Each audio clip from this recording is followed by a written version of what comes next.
Hello everyone, story with किरण में मैं बहुत ही प्यारी सी पारिवारिक कहानी लेकर आई हूँ।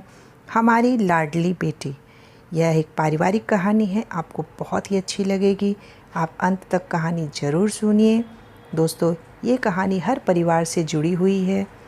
हमारी लाडली बेटी पारिवारिक कहानी आपको अपनी सी लगेगी, क्योंकि हर परिवार में इस कहानी की तरह थोड़े मनमुटाव, थोड़ी अनबन होती ही है। लेकिन मैं ये दिल से चाहूँगा कि हर परिवार में होने वाले मनमुटाव का अंत इस कहानी की तरह खुशियों से भरा हो। शाम को आते हुए राशन लेते आना, और हाँ, मुन्ना के स्कूल में फ़ीस भरनी है, उसके लिए पैसे देते जाओ।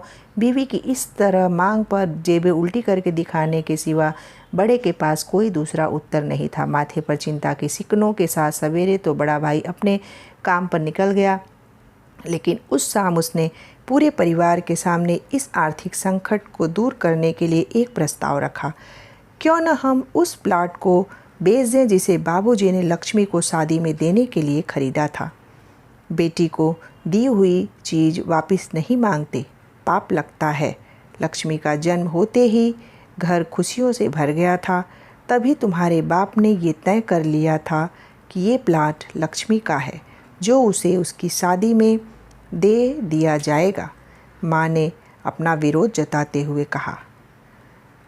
कौन सी बेटी? वो बेटी जो प्रेम विवाह कर घर की इज्जत को खाक में मिला गई और पिताजी की अंतिम यात्रा में भी न शामिल हुई। बड़े ने टॉन्ट मारते हुए कहा। मेरा मुंह मत खुलवा यहाँ। कौन नहीं जानता कि लक्ष्मी को उस दिन गली के नाके से ही लौटा दिया गया था और उससे अपने पिता से आखिरी बार मिलने का हक भी छीन लिया गया था। माँ ने बेटी का पक्ष लेते हुए कहा।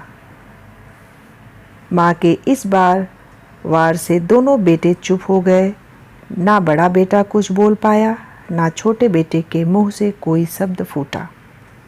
थोड़ी देर की शांति के बाद छोटा भाई बोला, प्लाट बेच तो देंगे, पर क्या लक्ष्मी कागजात पर दस्तखत करेगी? मुझे नहीं लगता वो हमारा भला सोच भी सकती है। आखिर है तो औरत जात, पुरुषों की परिस्थिति कैसे समझ पाएगी? काफ़ी वाद विवाद और सोच विचार के बाद सब इस बात पर सहमत हुए और पड़ोस के मोहल्ले की लक्ष्मी की दोस्त को बोलकर लक्ष्मी को घर आने का न्योता दे दिया गया। अगले दिन सुबह से गली के नाके पर खेल रहे बड़े भाई के लड़के की बुआ आ गई की आवाज़ सुन घर वाले चौकन्ने हो गए। दोनों भाई मन में द्वेष और नफरत के साथ उसको कैसे घर में आने के लिए कहें, इसी दुविधा में थे। वो कहते हैं ना, ज़रूरत के वक्त गधे को भी बाप बनाना पड़ता है। उसी कहावत के हिसाब से दोनों भाई बहने से बात करने के लिए तैयार हुए। दरवाजे पर जब बेटी और दामाद ने पूरे 7 साल बाद कदम रखा तो माँ की आंखें भर आईं और दोनों बड़े प्यार से घर के अंदर लेकर आई। बेटी और दामाद भी माँ का इतना स्नेह देखकर भाव विभोर हो गए।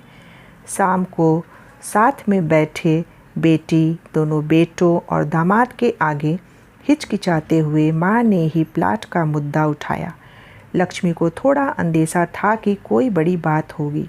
लक्ष्मी उसी दिन से ये सोच रही थी कि ऐसी क्या बात हो सकती है कि जो खड़ूस भाई उसे बाप का मुंह भी दिखाने के खिलाफ थे, वो अचानक इतने कैसे पिघल गए। लेकिन अब उसको सारी बात समझ में आ गई। लक्ष्मी ने तिरछी नज़र से पति की तरफ देखा तो वो बोल पड़ा, देखिए माँ जी, शादी से पहले जो कुछ आपका था वो आप ही का रहेगा। ना उस पर मेरा या लक्ष्मी का कोई हक था, ना है, न ही भविष्य में हम मांगेंगे। इसलिए आप निश्चित होकर प्लाट के साथ जो करना है कीजिए। आप जहाँ कहेंगे हम वहाँ साइन कर देंगे। सुबह से अपने जीजा से नज़रें चुरा रहे दोनों भाइयों ने अब अपने जीजा को अच्छे से देखा। सुबह प्लाट के कागजात पर बहन के दस्तखत लेकर काम खत्म किया जाए यह तय हुआ। सब इस मीटिंग को ख़त्म कर उठ ही रहे थे कि टीवी पर अनाउंसमेंट हुआ कि आने वाले 21 दिनों तक देश में लॉकडाउन लगाया जा रहा है। लक्ष्मी के पति ने फ़ोन पर बात करने के बाद कहा, अब हम क्या करेंगे लक्ष्मी, कल की बस भी रद्द हो गई है और 21 दिनों तक कोई बस नहीं है, हम तो फंस गए। इस खबर से दोनों भाई बहुत निराश हो गए, क्योंकि एक तो उनकी आमदनी कम थी और 2 लोगों का और खाने पीने का बोझा बढ़ गया था। लेकिन माँ अंदर ही अंदर खुश थी, क्योंकि इतने बरसों बाद घर वापस लौटी बेटी इसी बहाने कुछ दिन आराम से उसके साथ रह पाएगी।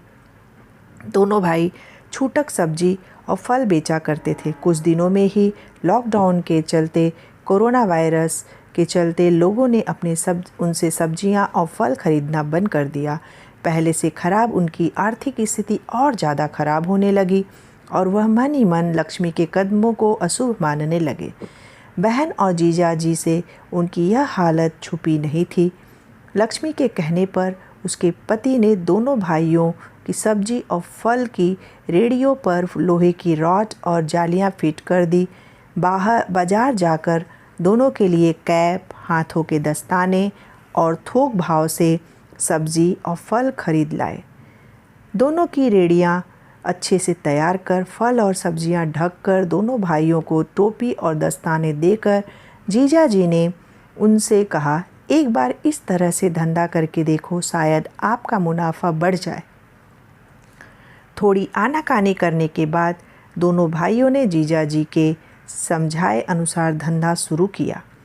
2-3 दिनों बाद ही कोरोना से घबराए लोग अब ढकी हुई फल और सब्जियों और दस्ताने और सेफ्टी काम का ध्यान रखते बेचने वालों से ही फल और सब्जियां खरीदने लगे। इस तरह से समझदार दामाद की वजह से धीरे धीरे दोनों भाइयों का धंधा अच्छा चलने लगा और उनके घर का गल्ला जो पहले खाली हो रहा था, अब धीरे धीरे भरने लगा। माँ जैसे अपने मरे हुए पति से मन ही मन संवाद साधने लगी। देखो जी, आपकी लक्ष्मी सच में लक्ष्मी है। उसके पांव घर में पड़ते ही घर खुशियों से भर रहा है। दोनों भाइयों के आंखों में पहले जो गुस्सा था, उसकी जगह अब शर्म ने ले ली थी। वह मन ही मन सोचते थे, क्या गलत किया था बहन ने, जो हमने उसके साथ इतना बुरा सुलूक किया।